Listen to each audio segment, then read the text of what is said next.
지난 주일에 우리가 주님께서 우리 포도원을 들어서 말씀하신 것을 보았습니다. 아버지가 포도원에 가서 일을 하라고 하자 큰아들, 맏아들은 가겠습니다. 그리고는 가지 않았죠.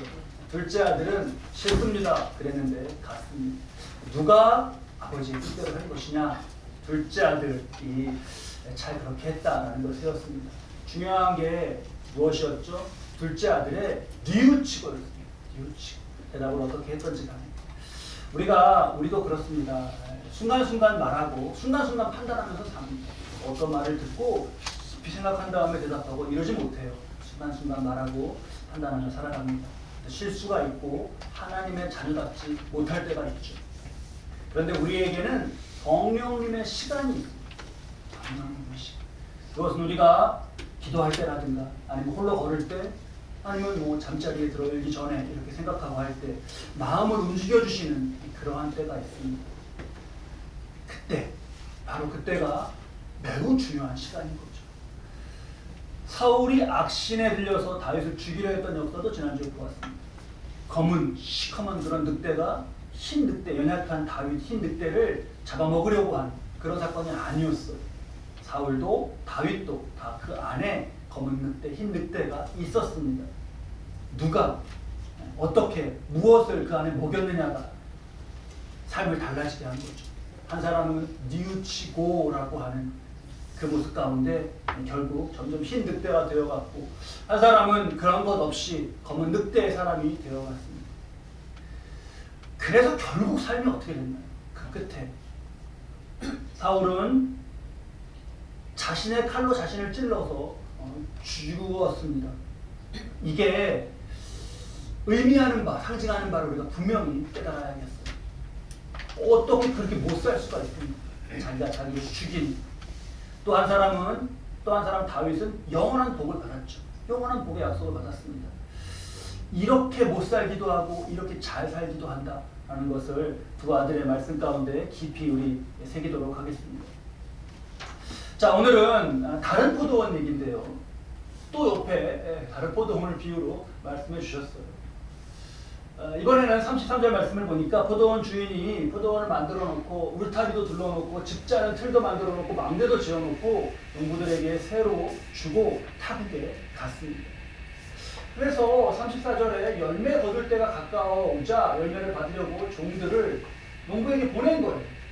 그랬더니 35절에 농부들이 종들을 잡아서 하나는 심히 때리고 하나는 죽이고 하나는 도로 칩니다. 어떻게 이럴 수 있죠? 그래서 주인이 다시 36절에 다른 종들을 처음보다 많이 보냈는데 그들에게도 그렇게 했습니다. 그래서 37절에 자기 아들을 보내며 내 아들은 존대할 것이다 했는데 38절에 보니까 농부들이 그 아들을 보고 이는 상속자니 죽이고 유산을 차지하자 하고 그 아들도 잡아서 포도원 밖으로 내쫓아 죽였습니다. 여러분, 어떻게 이럴 수가 있죠? 이런 일이 어떻게 있죠? 그래서 예수님이 이제 이 비유를 드신 다음에 물으시는 거예요. 40절 말씀에 그러면 포도원 주인이 올 때 농부들은 어떻게 하겠느냐? 이 농부들은 어떻게 할까요? 어떻게 해야 할까요? 이걸 듣고 있던, 이 비유를 듣고 있던 이들이 뭐라고 답하냐면 그 악한 자들, 농부들을 진멸하고 포도원은 제때의 열매를 받지 만한 다른 농부에게 새로 줄지니이다. 주인이 그렇게 할 것입니다. 라고 대답을 합니다. 자, 비유 속에서 일단 1차적으로 이 포도원 농부들은 지금 큰 어려움 없이 신앙생활하며 열매를 맺을 수 있는 상황 가운데 놓인 이스라엘, 유대 종교 지도자들이에요. 근데 그런 정말 너무나 좋은 조건인데 자기들 마음대로 하고 하나님께 합당한 열매를 드리지 않습니다. 주인이 보낸 종은 이제 세례 요한과 같은 선지자죠. 세례 요한도 죽이고 다른 선지자들도 구약에 보면 막 죽이지 않았습니까? 그리고 아들을 마지막에 보냈는데 아들은 예수님이에요. 근데 예수님마저도 죽입니다. 그러면 이들을 어떻게 하겠습니까? 이 농부들. 여러분, 포도원 주인이라고 한번 우리가 생각해 보시고 이런 농부들을 도대체 어떻게 해야 될까요? 자, 45절 말씀인데요. 대제사장들과 바리새인들이 예수의 비유를 듣고 이걸 들었어요. 그리고 무엇을 알았다고요? 자기들을 가리켜 한 말인 줄 알았습니다. 자, 요 순간이 되어야 돼요. 이게 우리가를 그렇게 비유해서 말씀하신 거구나라는 걸 알았어요.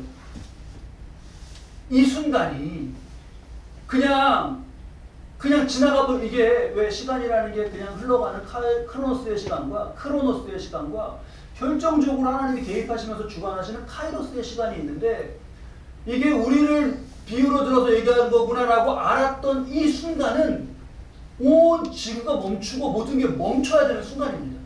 너무너무 중요해요. 그렇구나 라고 딱 안 순간, 그 순간에 그 사람, 대제사장과 바리새인들 앞에는 삶의 복된 길과 멸망의 길이 딱 갈림길에 선 거예요. 이 지점이 너무 중요합니다. 이거 아까 우리 나눴던, 지난주에 나눈 것도 아까도 말씀드렸던 검은 늑대, 흰 늑대로 한번 적용해 보시죠.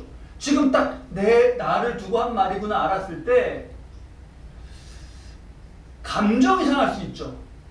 이게 뭐 우리 이렇게 그 악한 것으로서 말씀하셨네 하면서 감정이 상하고 기분이 나쁘고 나를 뭐라 했다라고 하는 쪽으로 가면 어느 늑대 쪽으로 가는 겁니까?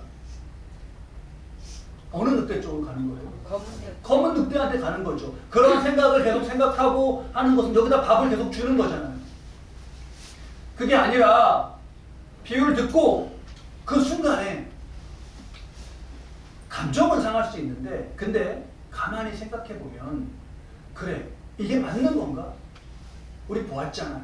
성전에서 잼을 그렇게 사기처럼 팔고 그렇게 환전상 그 높은 환율로 해갖고 막 돈을 착취하며 살아가는 삶인데, 그러한 삶을 살면서 찔림이 없었을까요?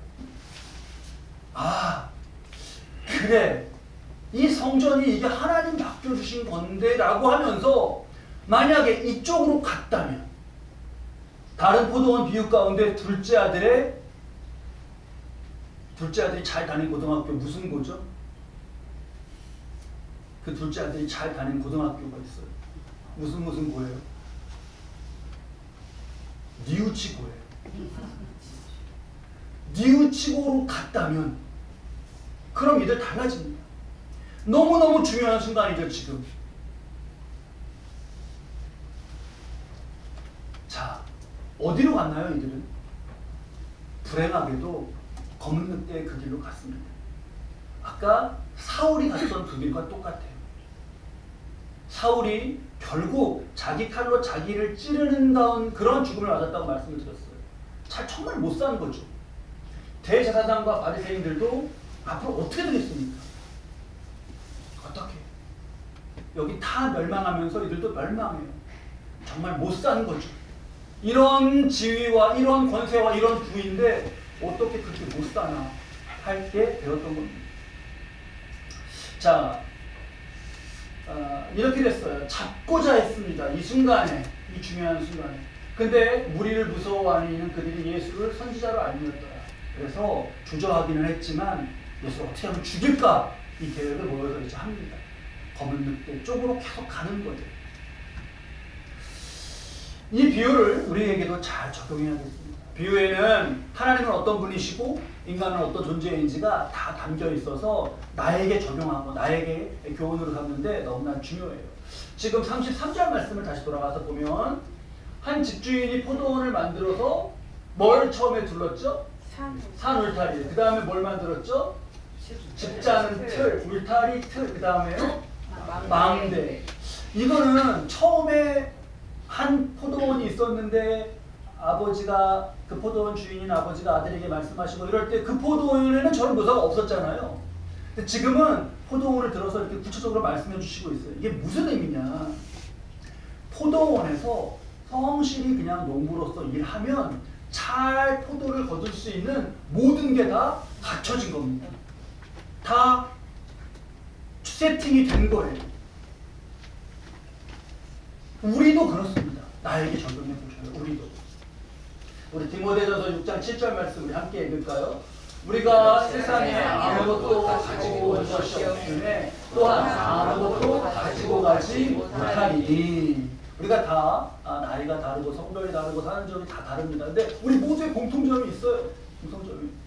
태어날 때 여러분들 내가 태어났을 때 처음 사진 찍어주시고 그런 사진 같은 거 있으세요? 있으시죠? 네. 서영이 사진 있어요. 이렇게 흔들면 안 돼요. 너 사진 있어요. 보여주고 했는데 이렇게 하고 있으면 어떡해요. 저는 없어요. 저는 그때 누가 사진을 찍어주고 그럴 뭐 기술이나 그런 게 없어서 그런 것 같아요. 어땠죠? 우리 처음 태어날 때? 아주 예쁘고 막 그랬나요?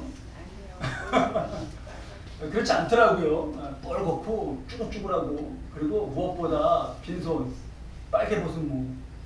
그래요. 그리고 나왔습니다. 우리가 오늘에 이르도록 자라가고 살아가도록 이렇게 주어졌던 것들이 어쨌든 내가 태어날 때 그렇게 빈손으로 태어났는데 많은 것을 누리고 그리고 살고 이렇게 가는 거잖아요. 하나님이 준비해 주신 은혜 속에서 우리는 살다가 가는 겁니다. 그 생은 어떻게 다른 말로 하면 기회라고 할 수 있겠어요. 이걸 잊지 않는 게 너무너무 중요하죠. 이 농부들은 왜 저렇게 다 되어 있는데 왜 그 주인의 종들을 때리고 그 아들마저 죽이고 왜 그랬을까요 도대체? 욕심에. 네, 맞습니다. 욕심에 그랬어요. 38절에서 그것이 드러나죠. 38절 말씀 함께 읽겠습니다. 농부들이 그 아들을 보고 서로 말하되 이는 상속자니 자 죽이고 그의 유산을 차지하자 하고. 근데요, 욕심이잖아요 이게. 근데 욕심이라는 건 굉장히 이렇게 허망함이 있어요. 욕심. 여러분 저게 지금 이렇게 해갖고 유산을 차지하자 이렇게 했을 때 차지하고자 하는 마음과 차지했을 때 그걸 생각하면 막 좋잖아요. 차지하기만 하면 돼 이렇게. 근데 욕심에 담겨있는 허망함이 뭐냐 하면 상속자를 죽이자. 상속자를 죽이면 그 유산이 자신들의 것이 됩니까? 그렇게 돼요 지금? 그게 아니잖아요. 근데 어떻게 왜 이렇게 생각하는 거죠? 어떻게 이렇게 생각할 수 있죠? 모질라서. 욕심이 눈을 가려요. 그래서 저거를 중요한 게 38절에 지금 욕심이 나타났는데 눈이 가려진 이들이 38절에서 어떻게 하고 있죠? 농부들이 그 아들을 보고 어떻게 하고 있어요? 서로 말해요. 서로. 이거 여러분 꼭 기억하시고 조금 있다가 다시 떠올려 보시죠. 어쨌든 이제 이렇게 되면요 바로 지금으로 치면 형사 고발되고 뭐 경찰이 오고 잡혀가고 감옥에 가고 그래요. 근데 그렇게 마치 그런 일은 그냥 아무것도 없을 것처럼 그냥 이렇게 해가고 있어요.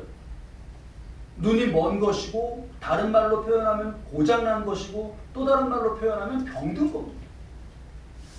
근데 이런 것과 결이 비슷한 그런 모습. 그러니까 우리가 막 너무 답답하고 이게 이런 억지가 어디 있나 이런 일들을 오늘날에도 많이 봅니다. 그런 일들이 있더라고요. 초등학교 오늘날의 일로 그냥 바로 좀 와서 뭐 완전히 딱 두 얘기가 일치하는 건 아니지만 결을 좀 느껴보면 좋겠어요. 초등학교 반에서 어떤 아이가 막 친구들을 때리는 거예요. 그래서 선생님이 그러면 안 되잖아 일단 때리면. 그래서 아이 팔을 잡고 제지를 했습니다. 그리고는 이제 교장실로 이렇게 보내서 학생들과 분리시켜놨어요. 그래서 이제 집에 연락이 갔겠죠. 근데 그 엄마가 이제 왔습니다.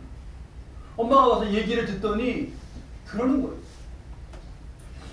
홀로 교장실에 있으면서 무섭고 외로웠을 아이를 이해해 주었냐는 거예요.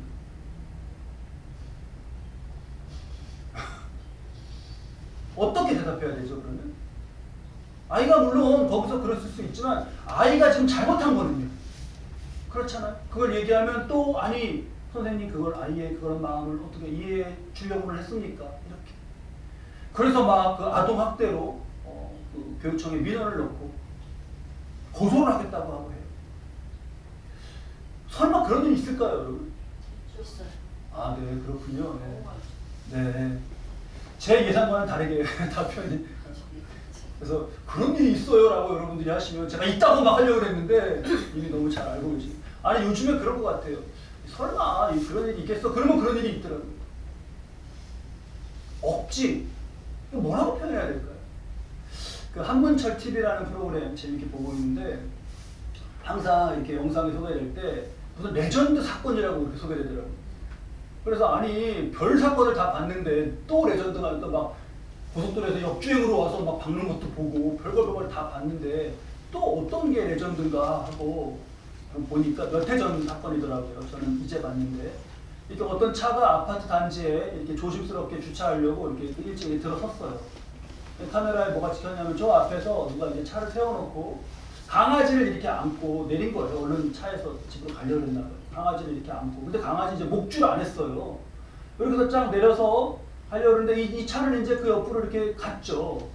지나가는데 이 강아지가 펀착 주인품에서 뛰어내리더니 차, 그 어디 본네트를 다 이렇게 하고 막 이렇게 하더니 도망가 버렸어요. 근데 이 주인은 강아지만 쫓아가는 거예요. 막, 야, 뭐, 이렇게 하면서 강아지만 쫓아서 이제 가버렸습니다. 아, 그래서 이 운전하던 사람이, 같은 뭐, 아파트에 사는 거 보니까 이웃이고 그러니까, 그냥 뭐, 강아지고 또 그러니까, 그냥 그러려니 하자 하고, 차를 그냥 적당히 대고 올라가 있었습니다. 근데 잠시 후에 전화가 왔어요. 경찰서에서 전화가 왔어요.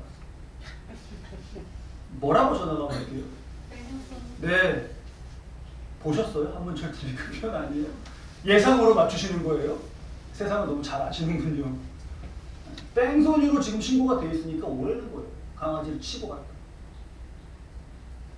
여러분 어떻게 이렇게 생각할 수 그렇게 생각할 수 있죠? 근데 제가 이 말씀 묵상하다가 이 농부들이 계속 농부들이 어떻게 이럴 수 있지? 왜 이러지? 이렇게 생각하다가요. 그 생각이 아니라 눈을 들어서 현실을 보니까 아 농부들이 그럴 수 있겠구나라고 지금 현실을 보니까 이해가 돼요. 농부들의 어리석음은 우리가 이제 깊이 봐야 되는 부분이 이건데요. 인간의 깊은 죄성과 연결되어 있습니다. 죄성.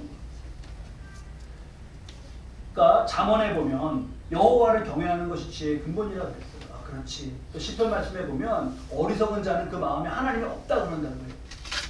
그러면 하나님이 없다라고 하는 것은 나는 예수 안 믿어, 나는 교회 안 다녀 이렇게 말하는 건다는 것만이 아니라 그러니까 하나님이 그에게 없는 거예요. 마음에. 그러면 여러분, 그러면 그 사람은 그 마음에는 뭐가 있어요? 그 마음은 그러면 뭘 기준으로 살아가나요? 뭘로 알고 이렇게 살아가는 거예요? 이렇게 하면 돼, 안 돼 이런 거를 뭐를 기준으로 알고 살아가는 거예요? 그게 바로 38절에 아까 제가 뭘 주목해야 된다고 말씀드렸죠? 서로 말하되. 그게 바로 그냥 서로 말하는 거예요. 서로 말하는 거. 야 이렇게 해갖고 이렇게 해서 갖자. 그래. 그냥 근거는 뭐냐? 서로 말하는 거예요. 근데 이게 무슨 뭐 법적이거나 뭐 이런 진리와 아무 관계가 없는 거잖아요. 죄로 물든 마음 가운데 하나님을 몰아내고 나면 이것만 남습니다. 하나님을 인정하지 않으면 서로의 말이 기준이에요. 그렇게 됩니다. 제가 이 포도원을 두고 한번 이렇게 상상해 봤어요. 자, 이 억지가 통해서 진짜 그렇게 가정하면 안 되는데 이 억지가 통해서 이 포도원을 농부들이 차지했다 쳐요. 그러면 이 농부들은 이 차지한 포도원에서 정말 열매 잘 거두면서 이렇게 갖고 기쁘고 행복하게 잘 살았을까요? 네, 오늘 설교는 뭐 쭉쭉 그냥 너무 다 진도가 다 너무 잘하시네. 이제 뭐 거두겠죠 거기서. 뭐 이렇게 거두겠죠. 자리를 찾아야 돼. 우리 거다. 하루는 기뻐했을 거예요. 우리 거다. 근데 다음날 이제 누군가 그럴 거예요. 왜 우리야? 왜 우리야? 그래서 서로 말할 때 뭐라 그럴까요? 저쪽에 애들을 또 쳐서 죽이면 또 우리 거가 된다. 그래서 뭐 싸움 날 거예요. 그럼 누가 이깁니까? 맞아요. 힘센 사람. 힘센 사람 나오면 우리 흥미진진 성경 공부하면서 구약에서 많이 봤던 거 떠오르지 않으셔요? 하나님 자리에서 쫓아낸 그런 세상에서 이루어지는 건 누가 왕인 세상인 거예요? 힘센 사람이 왕인 세상이 되는 거예요. 근데 그 힘센 사람들 지금 이 안에도 있을 텐데 근거는 이렇게 하는 근거는 그냥 욕심이에요. 그러면 뭐가 세상을 다스리냐? 힘센 사람의 욕심이 세상을 다스리는 거가 됩니다. 이게 하나님을 비유 속에서 주인을 무시하고 없앤 삶을 지배하는 건 이거예요. 서로 말함. 서로 말함. 이걸 우리는 말씀에서 중요하게 깨닫고 오늘 우리가 살아가는 삶 속에 서로 말함 가운데 세워져 있는 세상 나라를 잘 파악해야겠습니다. 이 서로 말함, 저는 그게 떠올랐어요. 얼마 전에 나눴던 그때 그 말씀 나눈 적이 있죠. 무화과 철이 아닌데 무화과를 저주하시자 무화과가 말란 거. 그때 그 한 철학자가 나는 왜 무신론자인가 그 쓴 거 말씀드리지 않았습니까? 버틀런드 러셀이라고 하는 이렇게 철도 아닌데 무화과 나무 찾다가 자신이 배고프니까 무화과 나무 안 열렸다고 무화과 안 열렸다고 저주한 예수를 믿느니 그냥 소크라테스가 낫다. 뭐 이런 식으로 썼어요, 내용이. 근데 우리 봤잖아요. 그 사건이 무슨 왜 하나님 예수님이 왜 그렇게 하신지 우리 알잖아요. 근데 그 사람은 그렇게 썼단 말이에요. 근데 나는 왜 무신론자인가 그 책이 무신론자가 되고 그럴 때 많이 읽혀요. 그러면 어떤 이가 그걸 읽고 야 철학자가 좀 깊이 고민하고 내린 결론이겠어? 일생을 두고 탐험한 그런 것 가운데 내린 결론일 거 아니야 하고 그도 그냥 예수를 안 믿고 그냥 하나님 없이 살아갔다면 서로 말하는 가운데 지금 무슨 일이 일어나고 있는 거야? 여기서 지금 근거는 뭐예요? 서로 말하는 거죠. 그냥 아무런 진리와 관계없이 서로 말한다고 되는 게 아닙니다. 캄캄한 밤에 산 위에서 길을 잃었어요. 그럼 그때 뭐가 필요하죠? 나침판, 불 뭐 이런 게 필요하죠. 캄캄한 산에서 길을 다 잃었어요. 서로 말해요. 이쪽인 것 같아. 이쪽인 것 같아. 너도 이쪽인 것 같지? 너도 이쪽이고 나도 이쪽인 것 같아. 그럼 그쪽인가요? 이쪽이 맞아. 야 우리 저기 5명 있는데 해보자. 가위바위보 해보자. 3명이 이쪽이고. 그런다고 그쪽이 되는 게 아니잖아요. 그때 필요한 거는 나침반, 무슨 빛 이런. 그러니까 지금 비유 이런 것은 진리의 비유라고 할 수 있어요. 그때 필요한 건 진리예요. 진리에 의해서 구원을 받는 거지 서로 말함에 의해서 구원받지 않습니다. 지금 제가 오늘날의 삶을 이렇게 오늘날의 우리 세상 가운데 욕심이나 서로 말함 가운데 생겨나는 제일 어이없는 일은 그거 같아요. 천지 만물을 지어서 아까 포도원 비유 가운데처럼 천지 만물을 지어서 사람이 거기서 우리가 살아가는데 그렇게 살아가면서 하나님은 없다 라고 하는 게 가장 큰 서로 말함이지 않을까 싶습니다. 하나님은 없다. 서로 말해요. 그럼 이 포도원 이거 주인은 없다. 그럼 이건 이제 누가 주인이냐? 주인은 없다. 막 이랬어요. 그럼 이제 포도원 누가 주인이에요? 누군가 그럴 수 있어요. 이제부터 내가 주인이야. 그러면 또 옆에서 그러죠. 네가 왜 주인이야? 내가 너보다 힘센데. 이렇게 되는 거잖아요. 결과적으로 하나님은 없다 해갖고 이 지어져 있는 천지 만물 가운데 하나님은 없다, 주인은 없다 이런 무신론 가운데 그래서 그러면 주인은 결국 세상의 주인은 없는 겁니까? 아닙니다. 그 세상의 주인이 인간이 되는 거죠. 꼭 우리가 영적으로 이러한 일을 분별해야겠습니다. 우리가 이렇게 엉뚱한 결론에 이르는 결국 못 살지 말고 정말 잘 사실 수 있기 바랍니다. 33절 말씀 다시 우리 보면 산울타리, 집 짜는 틀, 망대 다 만들어 주셨잖아요. 그리고 거기서 농부로 이걸 가꾸며 살게 하셨잖아요. 이 말씀은 하나님께서 우리 인간의 삶에 목적을 주시는 분인 것을 말씀을 깨달을 수가 있어요. 목적. 릭 워렌 목사님 쓰신 목적이 이끄는 삶 할 때 삶은 그냥 막 이게 아니라 목적이 있는 거예요. 목적. 그리고 일을 하고 보람 가운데 거두는 것을 기뻐하며 살아갈 수 있는 세팅이 되어 있습니다. 나의 삶에도 한번 잘 적용해 보셔요.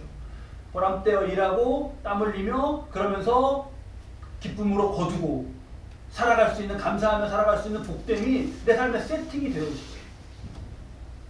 첫 번째 종을 때리고 죽이고 했을 때, 농부들이 그랬을 때 주인은 35절에 그랬어요. 36절에 다시 다른 종들을 보냈어요. 저건 뭐냐? 하나님은 인내하시고 참고 계속해서 기다리시는 거예요. 저와 여러분에게도 지금 똑같습니다. 우리를 인내해 주시고 참고 기다려 주시는 거죠. 그러면 계속 기다리고 아들까지 죽여도 기다리고 그러시는, 그렇게 되면 이제 기다림이 아니라 그건 무능한 거잖아요, 주인이. 아니에요. 41절 말씀에 그들이 말하되 그 악한 자들을 진멸하고 포도원은 제때에 열매밭을 다른 농부들에게 새로 줄지니라. 자신들이 이렇게 말한 것처럼 그 주인이 그렇게 했습니다. 자, 그러면 주인의 이 심판을 두고도 억지의 말이 있어요. 그런 얘기 하더라고요. 또 어떤 그 무신론, 이렇게 그 진영을 그냥 다 통칭을 해서 이렇게 말하더라고요. 자신이 창조한 피조물을, 자신이 만든 피조물을 심판하고 지옥에 보낸다고 하는 그런 하나님을 믿을 수 없다는 거예요. 어떻게 들리셔요? 진짜 그렇네. 자신이 만든 피조물을 지옥에 보내고 난 그런 하나님이라는 사람 믿을 수 없어. 그런 하나님이라는 존재 믿을 수 없어. 이런 거. 여러분 지금 다 우리가 이게 억지에 이게 바뀌면 안 돼요. 갑자기 잘 선의를 베풀고 들어왔다가 경찰서에서 뺑소니 전화 받은 그런 느낌이 들어요. 이 말이 저는. 지금 이 농부들이 주인이 이 농부들을 감옥에 보낸 거예요? 아니면 농부들이 감옥에 스스로 간 겁니까? 농부들이 스스로 간 거 아니에요. 우리 분명하게 새기겠습니다. 에스겔서 18장 말씀과 디모데전서 2장 말씀, 구약과 신약의 말씀을 제가 하나씩 뽑아서 왔는데요. 우리 한번 같이 읽으시죠. 에스겔서 말씀부터. 주 여호와의 말씀이니라. 내가 어찌 악인이 죽는 것을 초민들 기뻐하랴. 그가 돌이켜 그 길에서 떠나 사는 것을 어찌 기뻐하지 않겠느냐. 하나님은요, 악인이라도 죽는 거, 망하는 거 기뻐하지 않으세요.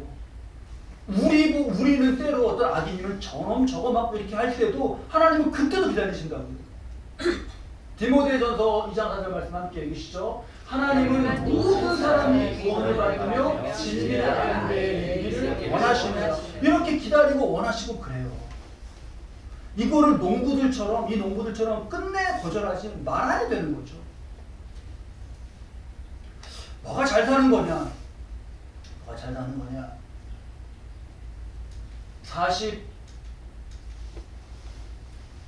41절이죠. 포도원은 제때의 열매를 바칠 만한 다른 농부들에게 새로 주지도. 저때의 열매는 하나님 나라의 열매예요. 내게 주신 포도원, 내 삶, 가정, 내 지난 모든 걸 다 포도원에 한번 적용할 수 있겠습니다. 포도원의 크기가 다를 수 있고 집자는 틀의 크기도 다르고 종류도 다를 수 있어요. 울타리의 범위도 다를 수 있고 망대의 높이도 어떤 데는 망대가 높은 거고 어떤 데는 오두막이고 그럴 수 있습니다. 근데 그 안에서 하나님 나라의 열매를 그냥 내게 주어진 포도원에서 맺으면 되는 거 아닙니까? 그게 잘 사는 거예요. 포도나무 한 그루가 주어졌으면 한 그루에서 열리는 포도를 잘 수확하면 되는 겁니다.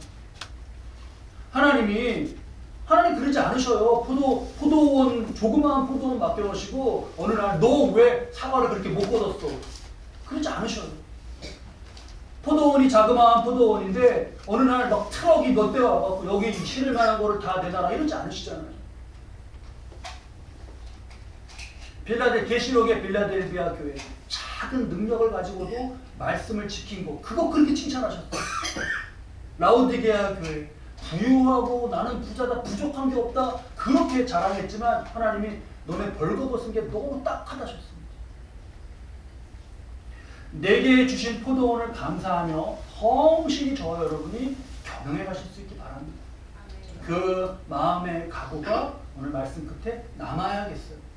그러면 이 포도원이 이 농부들의 서로 말함과 욕심으로 이렇게 지금 난리가 나기 전에 만약에 그냥 이 포도원이 옳게 된 포도원이었다면 있었을 일, 그때 주인이 했을 말, 아예 농부들 잘 이러지 않았다면 그 말이 뭐냐? 그 말이 요한 마태복음 25장 23절에 나와 있어요. 자, 우리 이 말씀을 읽으며 이 말씀이 성취되는 그러한 삶, 잘 사는 삶, 그러한 삶으로 내가 나아가야겠다 마음에 다짐하는 시간 되실 수 있기 바랍니다. 이 말씀 마치며 오늘 우리 말씀을 마음에 새기겠습니다. 이 말씀을 읽는 것으로 마치며 23절 말씀 함께 읽으시죠. 그 주인이 이르되 잘하였도다 착하고 충성된 종아, 내가 적은 일에 충성하였음에 내가 많은 것을 내게 맡기니 내 주인의 즐거움에 참여할지어다. 아멘.